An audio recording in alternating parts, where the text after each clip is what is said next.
የሚያጸድቀው መስቀል፣ የሚያጸድቀው ስደተኛ፣ የሚያጸድቀው መከራ፣ የሚያጸድቀው ጥላቻ፣ የሚያጸድቀው ኢየሱስ፣ የሚያጸድቀን የሚያከብረን ኢየሱስ፣ የሚያጸድቀን መስቀል በስሙ ስለመጠላት፣ በመስቀሉ ስም መጠላት፣ በኢየሱስ ክርስቶስ ስም መከራ መቀበል፣ እነዚህ በእምነትና በእውነት ሲሆኑ ጽድቃችን ናቸው፣ ክብራችን ናቸው። ክብርና ምስጋና ለእርሱ ይሁን።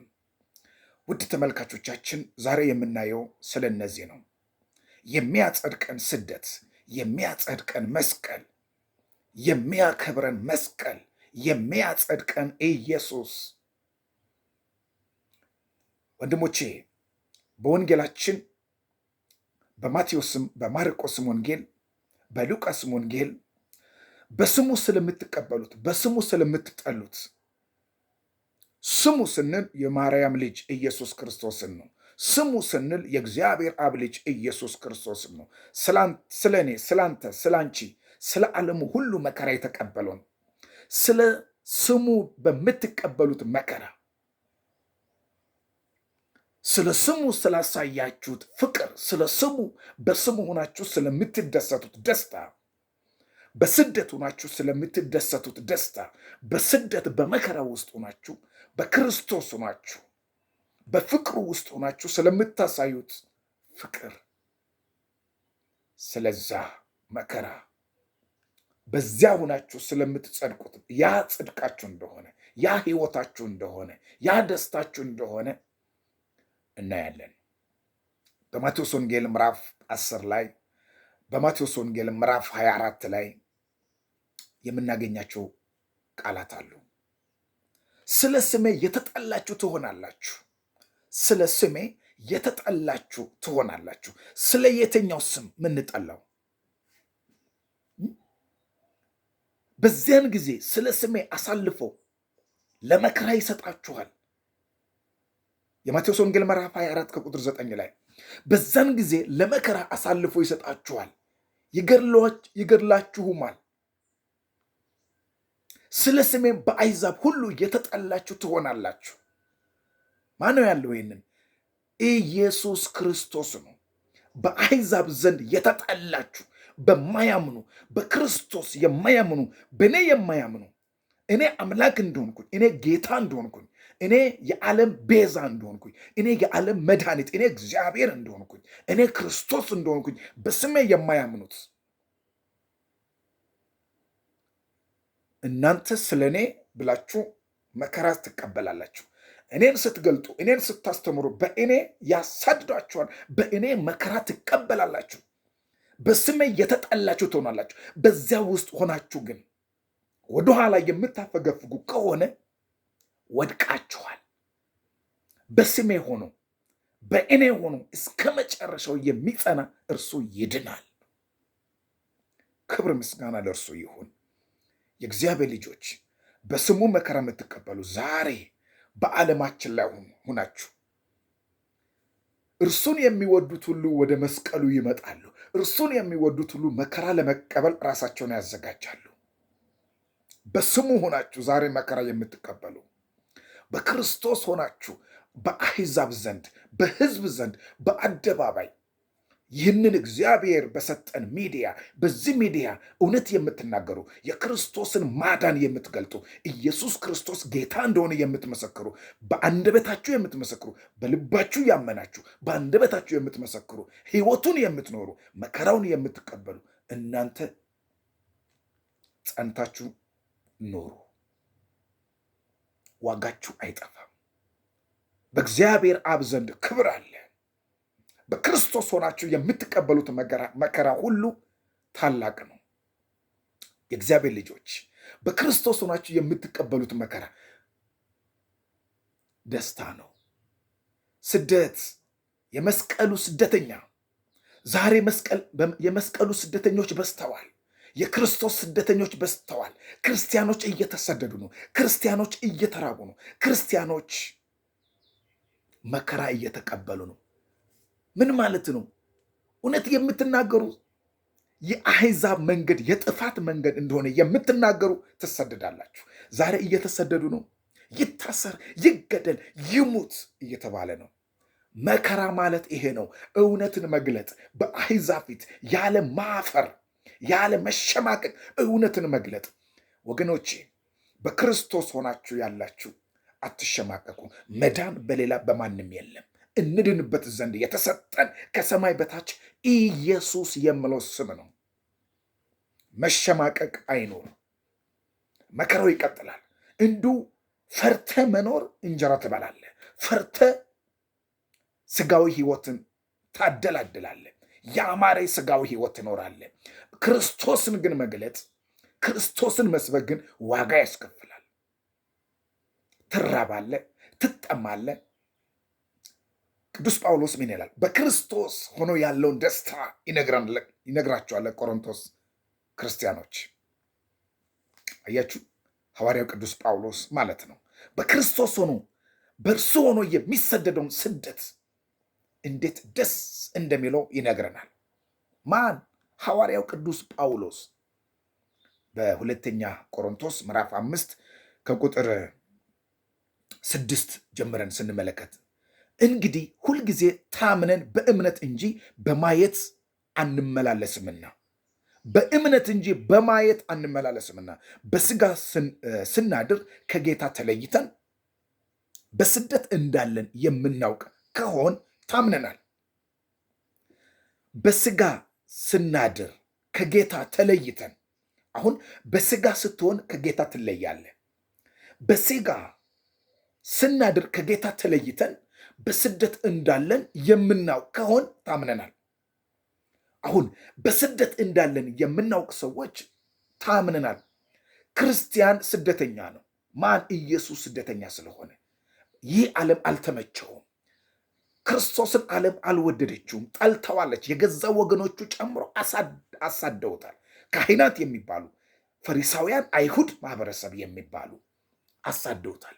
ኢየሱስ ስዱድ ተስፋሆሙ ለስዱዳን፣ ኢየሱስ ግፉ ምስጋይ ግፏን ተብሎ ደራሲው እንዳለን ለሚሰደዱ ሰዎች እርሱ፣ ለተገፉ ሰዎች እርሱ መፍትሄ እንደሆነ ማወቅ ያስፈልጋል። ስለዚህ ይልቁንም ከስጋ ተለይተን በስደት መኖር በጌታም ዘንድ ማደር ደስ ይለናል። እግዚአብሔር ይመስገን። ይልቁንም ከስጋ ተለይተን፣ ከስጋ ተለይታችሁ በጌታ ዘንድ ማደር፣ በክርስቶስ ዘንድ ማደር፣ በእርሱ መኖር፣ ከቃሉ ጋር መኖር፣ ከመንፈሱ ጋር ጌታ ሆይ ካንተ ወዴት እንሄዳለን እንዳሉ ቅዱሳን አባቶቻችን። ጌታ ሆይ ካንተ ተለይተን ወዴት? ከጌታ ተለይተ የት ሄዳለህ አንተ ክርስቲያን ሆነ? መከራም ቢሆን ከእርሱ ጋር ነው። ስደትም ቢሆን መራብም መጠማትም ቢሆን ከእርሱ ጋር ነው። እንዴ ቅዱስ ጳውሎስ ሮሜ 8 ላይ 35 ላይ የተናገሩ ከክርስቶስ ፍቅር ማን ይለየኛል? ማን ይለየናል እኮ ነው ያለው። ረሃብ፣ ስደት፣ ገና ትራባለህ፣ ገና ትጠማለህ። በክርስቶስ ግን በታፔላነት ልትበላ ትችላለህ። በክርስቶስ ስም ልትነግር ትችላለህ። መጨረሻ ላይ ግን ዋጋ ታገኛለህ። ክርስቶስ መነገጃ አይደለም። ክርስቶስ ገንዘብ የምታጠራቅምበት፣ ወርቅ የምታገኝበት አይደለም። ስልጣን የምታገኝበት አይደለም። በሰማይ ያለውን ስልጣን የምታገኝበት ነው ክርስቶስ። ክርስቲያኖች በክርስቶስ ስም መነገድ አቆሙ። ክርስቲያን ተብላችሁ በክርስቶስ አትነግዱ። ክርስቶስ ሕይወት ነው። ክርስቶስ የዘላለም ሕይወት ነው። ክርስቶስ መንግስት ነው። ክርስቶስ መዳኛ ነው። በስሙ ክርስቲያን በሚለው ስም አትነግድ። መምህር በሚለው ስም፣ አገልጋይ በሚለው ስም አትነግድ። ክርስቲያን በሚለው ስም አትነግድ፣ ዋጋ ስለሚያስከፍል። ስለዚህ ይልቁንም ከስጋ ተለይተን በስደት መኖር በጌታም ዘንድ ማደር ደስ ይለናል አለ። ስለዚህ ደግሞ ብናድር ወይም ተለይተን ብንሆን እርሱን ደስ የምናሰኝ ልንሆን እንቀናለን። መልካም ቢሆን ወይም ክፉ እንዳደረገ እያንዳንዱ በስጋው የተሰራውን በብድራት ይቀበል ዘንድ ሁላችን በክርስቶስ በፍርድ ወንበር ፊት ልንገለጥ ይገባናልና። እያንዳንዳችን ገና ይገባል። አሁን ባለን ሰው፣ አሁን ያለው ሰው ማለት ነው። አሁን በዚህ ዘመን ያለን ሰዎች በፊቱ በወንበር ፊት መቆም ይገባናል። ማጭበርበር፣ ይሄ ተለይተን ለኃጢአት መኖር፣ ለውሸት መኖር ድንኳን ቤት እኮ ነው የምለው። ድንኳን መኖሪያ እኮ ነው የምለን ቅዱስ ጳውሎስ። በድንኳን ያለን እኛ እኮ ነው የምለን። በድንኳን ውስጥ ነው የምንኖረው። ድንኳን ማለት የሚነሳ ነው። የሆነ ለሰርግ ፕሮግራም ድንኳን ይጣላል፣ ለሐዘንም 2 ቀን 3 ቀን፣ ከዛም በኋላ ድንኳኑ ይነሳል። እኔም እናንተም የምትኖሩት በድንኳን መኖር ነው። በድንኳን ኑሮ ውስጥ ነው የምንኖረው። ሀገራችን ያለው በሰማይ ነው ክርስቲያኖች። ስለዚህ የማስተዋል ጥበብ መስቀል ዛሬ ይከበራል። መስቀል የጌታችን የመድኃኒታችን የኢየሱስ ክርስቶስ መስቀል በኢየሩሳሌም በኃጢአተኞች በአይሁድ በግፍ የተቀበረው መስቀል ዛሬ የወጣበት ዕለት ነው። መስከረም ማለት መጋቢት 10 መስከረም 16 ቁፋሮ የተጀመረበት ምልክት የታየበት ስለሆነ ነው የሚከበረው ይህ ሱባኤ ወቅት በሚል። ስለዚህ ይሄ መጋቢት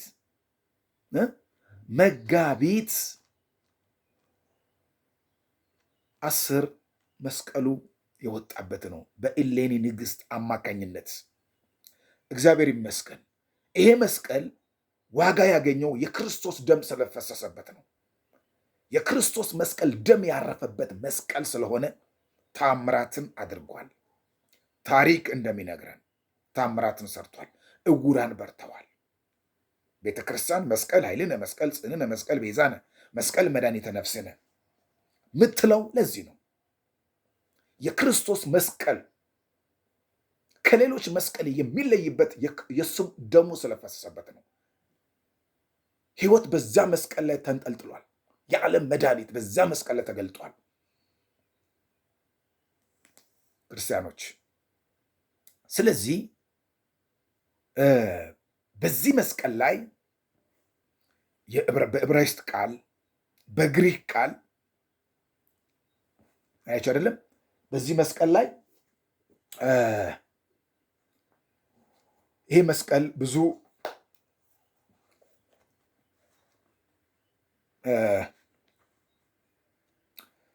መከራዎች በዚህ መስቀል ላይ ጌታችን እንደተቀበለ ማሰብ ያስፈልጋል። ክርስቲያኖች፣ በዚህ መስቀል ላይ ብዙ መከራ ጌታችን አምላካችን መድኃኒታችን ኢየሱስ ክርስቶስ ስለዚህ በዮሐንስ ወንጌል ምዕራፍ 19 ላይ ጌታችን በዛ ወደ ራስ ቅል ወደ ሆነው ስፍራ ወደ ቀራንዮ ሄዶ እንደተሰቀለ በተለያዩ ቋንቋዎች ደግሞ የአይሁድ ንጉሥ በማለት በመስቀሉ አናት ላይ ስም እንደተጻፈ በዕብራይስጥ፣ በግሪክ፣ በላቲን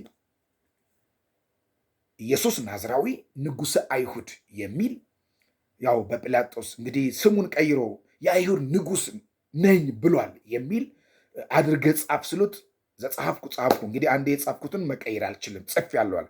ኢየሱስ ንጉሥ አይችሉም። ኢየሱስ የአይሁድ ንጉሥ ነው። ኢየሱስ ናዝራዊ ንጉሥ አይሁድ ተብሎ ተጽፏል። የአይሁድ ንጉሥ የሚል ስም ተጽፎበታል ማለት ነው።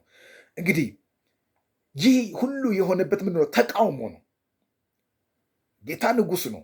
የጌቶች ጌታ የነገስታት ንጉሥ ምንለው ለዚህ ነው።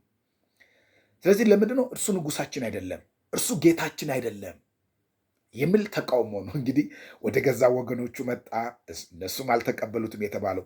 ስለዚህ ይህ መስቀል የቅድስና ቃል፣ ይህ መስቀል የነውር ቃል፣ ለነውረኞች ዋጋ የተከፈለበት እርሱ ነውር ተብሏል፣ ኃጢአተኛ ተብሏል፣ እርግማን ተብሏል። መስቀል ኃጢአተኞች የሚሰቀሉበት፣ ነውረኞች፣ ሰው የገደሉ ጥፋተኞች፣ ወንጀለኞች የሚሰቀሉበት ነው። ከመሰቀላቸው በፊት ይገረፋሉ። ጌታችንም ተገረፈ፣ ተሰቀለ። ወይ በገመድ ይታሰራል እጁም እግሩም። ጌታችን ተቸነከረ። ይሄን ሁሉ መከራ ስለ እኔ ስለ እናንተ ጌታችን መድኃኒታችን ኢየሱስ ክርስቶስ ተቀብሏል። አያችሁ አይደለም? ስለዚህ እኛ ከክርስቶስ ጋር አሁን ተሰቅለናል። ከክርስቶስ ጋር አሁን እኛ ሞተናል። ቅዱስ ጳውሎስ ገላትያን መልእክት ላይ ለገላትያን ሰዎች በጻፈው መልእክት ምዕራፍ 2 ከቁጥር 20 ላይ ከክርስቶስ ጋር ተሰቅያለሁ፣ እኔም አሁን ሕያው ሆኜ አልኖርም፣ ክርስቶስ ግን በእኔ ይኖራል። ዋው! ከክርስቶስ ጋር ተሰቅያለሁ ይላል። እንዴት ነው የተሰቀልነው? እኔ አሁን ከክርስቶስ ጋር ተሰቅያለሁ፣ ከእርሱ ጋር ሞቻለሁ።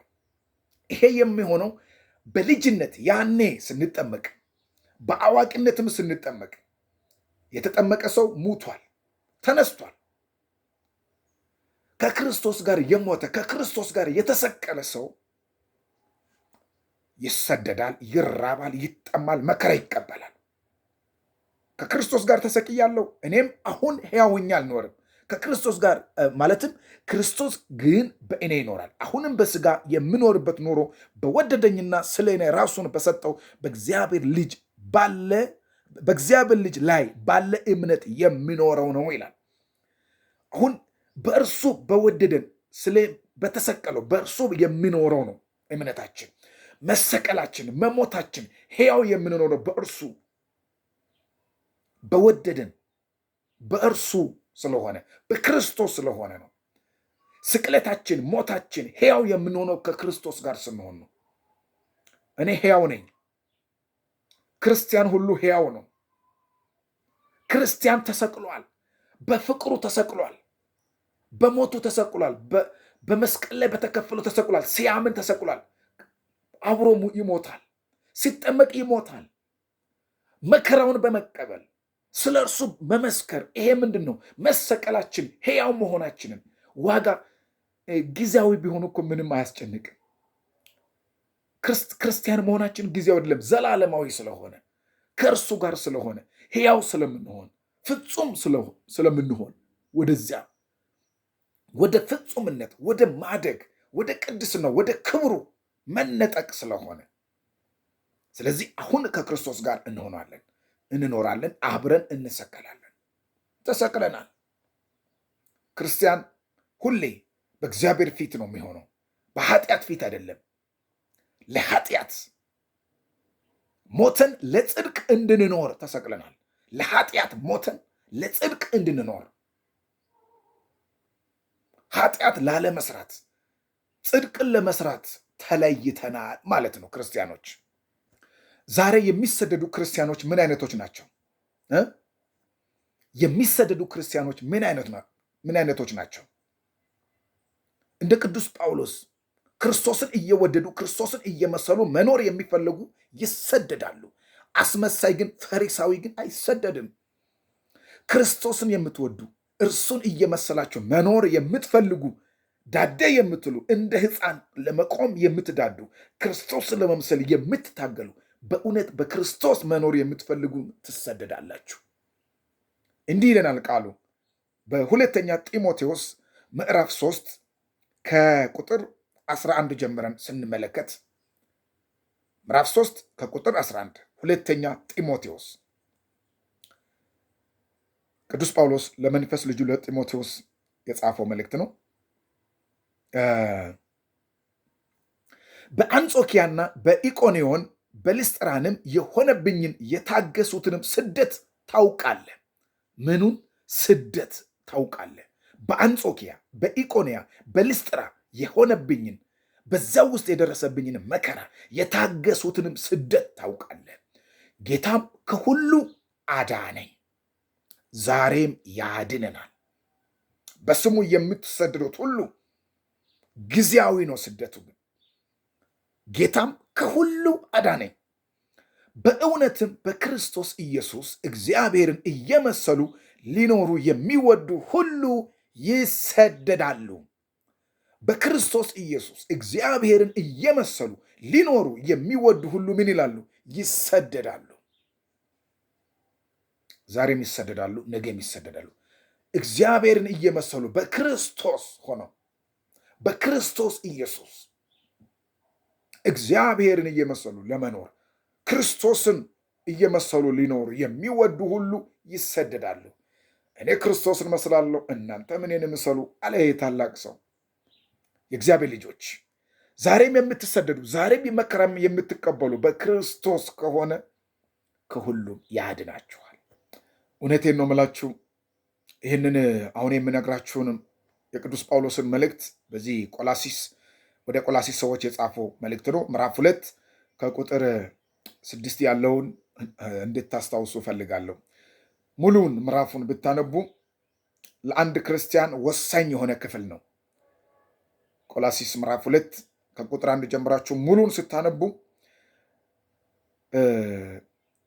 መታነጽ እንዲሆን ይሄ እውቀት በክርስቶስ የሆነውን እውቀት የተሰወረውን መግለጥ የምትፈልጉ እውነትን መታገል የምትፈልጉ በእውነት መኖር ለምትፈልጉ ሰዎች ወሳኝ የሆነ ከሐሰት ትምህርት ፈቀቅ እንድትሉ ከአይሁድ ሐሰት ትምህርት ከአይሁድ ተረት ፈቀቅ ከዓለማዊ ትምህርት ፈቀቅ እንድትሉ ከመንፈሳዊ ጋር እንድትታገሉ ከክርስቶስ ጋር እንድትታገሉ የሚጋብዛችሁ ትምህርት ነው። ወንድሞቼ እህቶቼ፣ እንግዲህ ጌታን ክርስቶስ ኢየሱስ እንደተቀበላችሁ በእርሱ ተመላለሱ። ስር ሰዳችሁ በእርሱ ተመላለሱ። ስር ሰዳችሁ በእርሱ ታነጹ። እንደተማራችሁም በሃይማኖት ጽኑ፣ ምስጋናም ይብዛላችሁ ይላል ቅዱስ ጳውሎስ። ምስጋናም ይብዛላችሁ።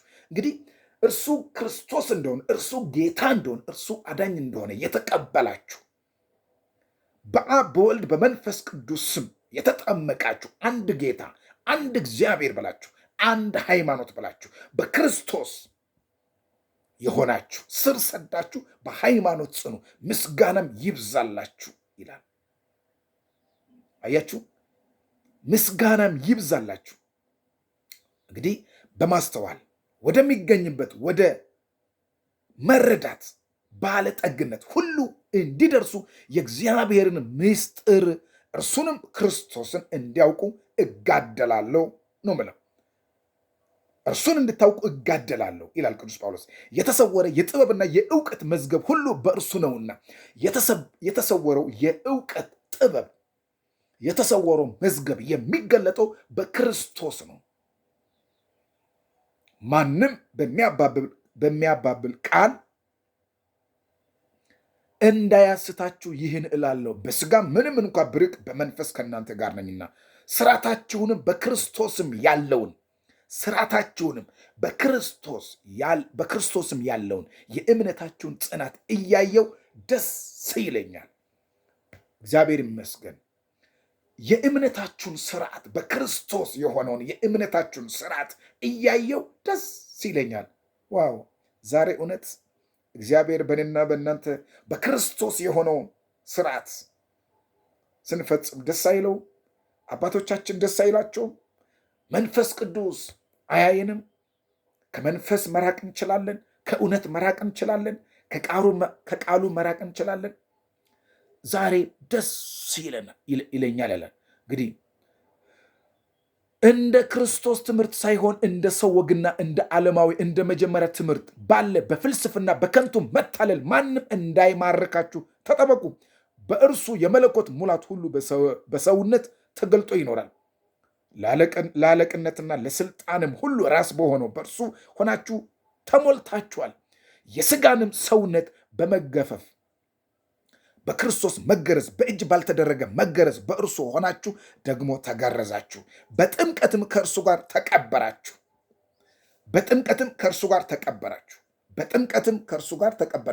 በጥምቀትም ደግሞ ከሙታን ባስነሳ በእግዚአብሔር አሰራር በማመናችሁ ከእርሱ ጋር ተነሳችሁ። እናንተ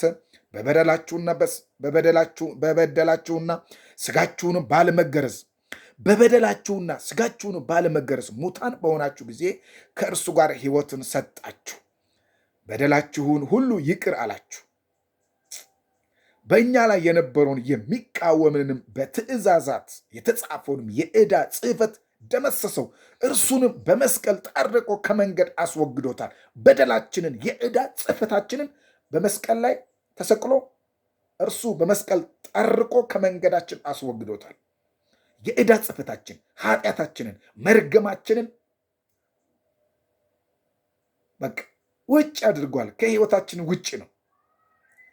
አለቅነትንና ስልጣናትን ገፎ ድል በመንሳት በእርሱ እየዞራችሁ በግልጥ አሳያችሁ።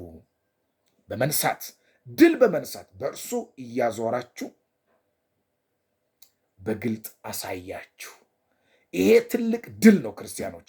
ስለዚህ በመጠመቅ በመሰቀል መከራ በመቀበል ከሙታን በመነሳት ሞትን ድል በማድረግ ይሄ ሁሉ በክርስቶስ የሆነልን ትልቅ ድል ነው የእግዚአብሔር ልጆች። ስለዚህ በሕግ የሆነው በነቢያት የተመሰከረ በሕግና በነቢያት የተመሰከረ የእግዚአብሔር ጽድቅ ያለ ሕግ ተገልጧል። ሊያድናችሁ፣ ሊያጸድቃችሁ፣ ሊያከብራችሁ የእግዚአብሔር የሆነው ጽድቅ። የእግዚአብሔር ጽድቅ ስንል ምንድን ነው? ለሚያምን ሁሉ በኢየሱስ ክርስቶስ በማመን የሚገኘው የእግዚአብሔር ጽድቅ ነው ይላል። በኢየሱስ ክርስቶስ በማመን የሚገኘው የማን ጽድቅ? የእግዚአብሔር ጽድቅ ነው። ጽድቅ ስንል ኢየሱስ ክርስቶስ ማለታችን ነው። በኢየሱስ ክርስቶስ በማመን የሚገኘው የማን ጽድቅ? የእግዚአብሔር ጽድቅ። ለምን? ሁሉም ተሳስቷል በፊት ሁሉም ኃጢአተኛ ነው ያለ ልዩነት የለምና ስለሚል ሁሉ ኃጢአትን ሰርተዋልና የእግዚአብሔርም ክብር ጎድሏቸዋል። በኢየሱስ ክርስቶስ በሆነው ቤዛነት በኩል እንዲያው በጸጋው ይጸድቃሉ። እርሱንም እግዚአብሔር በእምነት የሚገኝ በደሙም የሆነ ማስተሰሪያ አድርጎ አቆመው ይላል። በደሙም የሆነ ማስተሰሪያ አያችሁ፣ የሚያጸድቃችሁ። ይሄ ስለሚያጸድቀን ነው። በዚህ የምትኖሩ ሰዎች ይሄንን እውነት የተቀበላችሁ፣ በዚህ እውነት የእግዚአብሔር ጽድቅ ያገኛችሁ፣ በክርስቶስ የሆነው በክርስቶስ በማመን የሚገኘውን የእግዚአብሔርን ጽድቅ ያገኛችሁ፣ ትሰደዳላችሁ፣ ትራባላችሁ፣ ትጠማላችሁ፣ መከራ ሁሉ ትቀበላላችሁ። ይህም በፊት የሆነ ስለመተው በእግዚአብሔር ስለሆነው ችሎታ እግዚአብሔር ስለሰጠው ችሎታ ምን ይላል? ይህም በፊት የተደረገውን ኃጢአት በእግዚአብሔር ችሎታ ስለመተው ጽድቁን ያሳይ ዘንድ ነው ይላል። ጽድቁን ያሳይ ዘንድ እግዚአብሔር ጽድቁን አሳየን። በክርስቶስ የሆነውን የራሱ ልጁን ጽድቅ አድርጎ ሰጠን። ልጁን አሳየን በመስቀል ላይ። ተራ ነገር አይደለም። ልጁን ስናይ ጽድቃችን ነው የምናየው። ልጁ ያ እንወደው ዘንድ ደም ግባት ያጣው በመስቀል ላይ የተንጠለጠለው ለእኔና ለአንቺ ለአንተ ለእርሶም ጭምር ስለሆነ ይወቁ። ይህንን የምትሰሙ ሁሉ የእግዚአብሔር ጽድቅ ኢየሱስ ክርስቶስ እንደሆነ ይህም በፊት የተደረገውን ኃጢአት በእግዚአብሔር ችሎታ ስለመተው ጽድቁን ያሳይ ዘንድ ነው። ራሱም ጻድቅ እንዲሆን በኢየሱስም የሚያምኑን እንዲያጸድቅ አሁን በዚህ ዘመን ጽድቁን ያሳይ ዘንድ ነው። ስለዚህ ይሄ ጻድቅ እንደሆነ፣ ይሄ ጽድቅ እንደሆነ፣ ይሄ ሕይወት እንደሆነ መረዳት ያስፈልጋል። እግዚአብሔር ልጆች በሕይወታችን ይህ እውነት በሕይወታችን በኑሯችን ይህ ጽድቅ ሊገለጥ ይገባል። ይህንን ጽድቅ ልንረዳ ይገባል። ከዚህ ጽድቅ መራቅ ዋጋ ያስከፍላል። ስለዚህ የሚያጸድቀው ስደተኛ፣ የሚያጸድቀው መስቀል፣ የሚያጸድቀው ኢየሱስ፣ የሚያከብረው ጽድቃችን እርሱ እንደሆነ። ትላንት ጽድቃችን እንደ መርገም ጨርቅ ነበር። አሁን ግን ያ መርገም ተወስዷል። ዛሬ ኢየሱስ ክርስቶስ ጽድቃችን ነው ስንል በኢየሱስ ክርስቶስ እንሰደዳለን፣ እንራባለን፣ እንጠማለን። እያያችሁት ነው። በዚህ ዘመን የሆነውን ስደተኛ ሆኗል ክርስቲያን። እቺ ሀገር የክርስቲያን ሀገር ናት ስንል በምክንያት ነው። እቺ ሀገር የአሕዛብ ሀገር አይደለችም፣ የክርስቲያኖች ሀገር ናት። ይሄንን ስንል ደግሞ ሁሉም በፍቅር የሚኖርባት ሀገር ናት። ከክርስትና ውጭ የነበረው ሰው በሌላ መልክ ነው የመጣው፣ በስደት መልክ ታሪክ እንደሚነግረን። ነገር ግን አሁን ደግሞ አሜን ወንድሞች ብለን ተቀብላ እቺ ሀገር ዛሬ ደግሞ እንደ ስደተኛ አያችሁ። እግዚአብሔር ማስተዋሉን ይስጠን ለሁላችንም። ክርስቶስን ለምትጠሉ፣ ክርስቶስን ለምታሳድዱ ወገኖቼ ቅዱስ ጳውሎስ ሐዋርያትን በሚያሳድድበት ሰዓት ሐዋርያትን ሳይሆን ክርስቶስን እንደሚያሳድድ በሐዋርያ ሥራ ላይ ተጽፎ እናገኛለን። ወደ ደማስቆ ሲሄድ በፈረስ ላይ ሆኖ ደብዳቤ ይዞ እያሳደደ ነበር። ወንድሞቼ ሳውል ሳውል ብሎ ጠራው። አንተ ማን ነህ? እኔ አንተ የምታሳድደኝ የናዝሬቱ ኢየሱስ ነኝ አለ። ዋው! አያችሁ፣ ጴጥሮስን ማሳደድ፣ እኔን ማሳደድ ክርስቶስን ማሳደድ ነው። እኔ መሪሁን እባላለሁ። መሪሁንን ማሳደድ ክርስቶስን ማሳደድ ነው። ወንድሜን ክርስቲያኑን ወንድም ማሳደድ ክርስቶስን ማሳደድ ነው። ጳውሎስ ባለማወቅ ክርስቶስን ያሳድድ ነበረ። ዛሬ በወንጌል ላይ የሚሰሩ ወንድሞችን ማሳደድ፣ ክርስቲያኖችን ማሳደድ፣ መምህራንን፣ አገልጋዩን ማሳደድ፣ አጠቃላይ የክርስቲያኑን ማህበረሰብ አሕዛብን እኔ የምቀበለውን ተቀበል ብላችሁ ከክርስትና ውጭ ያለውን አስተምሮ እንዲቀበል የሚያደርግ ሁሉ የክርስቶስ ጠላት ነው። ክርስቶስን እያሳደደ ነው። ስለዚህ ከዚህ ከማሳደድ ተግባር ነፃ ሆናችሁ በክርስቶስ የሚገኘውን የዘላለም ሕይወት፣ በክርስቶስ የሚገኘውን የዘላለም ጽድቅ፣ በክርስቶስ የሚገኘውን የዘላለም እረፍት እንድታገኙ ከክርስትና ውጭ ያሉ ማህበረሰቦችን እጋብዛለሁ። ኢየሱስ ክርስቶስ ይወዳችኋል። እርሱ ሕይወት ነው። በሞት ያከበረን፣ ስለ እኛ መከራ የተቀበለ፣ እኛን ለማዳን ስል ሲተፉበት ያልተናገረ፣ ሲወግሩት ዝም ያለ፣ ሲጎትቱት ዝም ያለ፣ በሸላቾች ፊት እንደቀረቡ በጎች፣ እንደሚታረዱ በጎች ዝም ያለ ኢየሱስ ዛሬም በዝምታ ያየናል። መጨረሻው ግን መከራ ነው። እርሱ ግን በግልጥ ይመጣል። ዛሬ የምትወግሩት፣ ዛሬ የምትሳደቡት፣ ዛሬ በክርስቶስ ስም የምትነግዱ፣ የምትሸቃቅጡ አገልጋይ ተባዮችን፣ ክርስቶስን የናቃችሁ፣ በክርስቶስ ስም ቤዛ ያልሆነላችሁ ክርስቲያኖች፣ በስም ክርስቲያኖች የሆናችሁ ደግሞም ይባስ ደግሞ ክርስቶስን የማታውቁ አሕዛብ፣ ክርስቶስን የማታውቁ ግለሰቦች፣ ክርስቶስ ሕይወት ነው። እርሱ መንገድ ነው። እርሱ እውነት ነው። እርሱ ሕይወት ነው። ሌላ ሕይወት የለም። ሌላ መንገድ የለም። ሌላ እውነት የለም። ሕይወትም መንገድም እውነትም ክርስቶስ ነው። እርሱ ይወዳችኋል። እኔ የሕይወት እንጀራ ነኝ ብሏል። በዚህ እውነት ስትኖሩ ትሰደዳላችሁ፣ መከራ ትቀበላላችሁ። ለዚህ ነው የሚያጸድቅ ስደተኛ፣ የሚያጸድቅ ክርስቶስ፣ የሚያጸድቅ መስቀል። እኔን የሚወደኝ ቢኖር ራሱን ይካድ፣ መከራ መስቀል መሸከም ስላለ። ዛሬ በዓለም ያላችሁ፣ ዛሬ በኃጢአት ያላችሁ ራሳችሁን ካዱ፣ ክርስቶስን ከፍ አድርጉ፣ መስቀሉን አክብሩ፣ ሕይወትን አክብሩ። የዘላለም ሕይወት በሕይወታችሁ እንዲገለጽ። ስለዚህ እግዚአብሔር ይወደናል፣ እግዚአብሔር ያከብረናል። የአብ በረከት፣ የወልድ ፍቅር፣ የመንፈስ ቅዱስ አንድነት ከሁላችን ጋር ይሁን። መልካም ቀን፣ መልካም ጊዜ ይሁንላችሁ። እወዳችኋለሁ።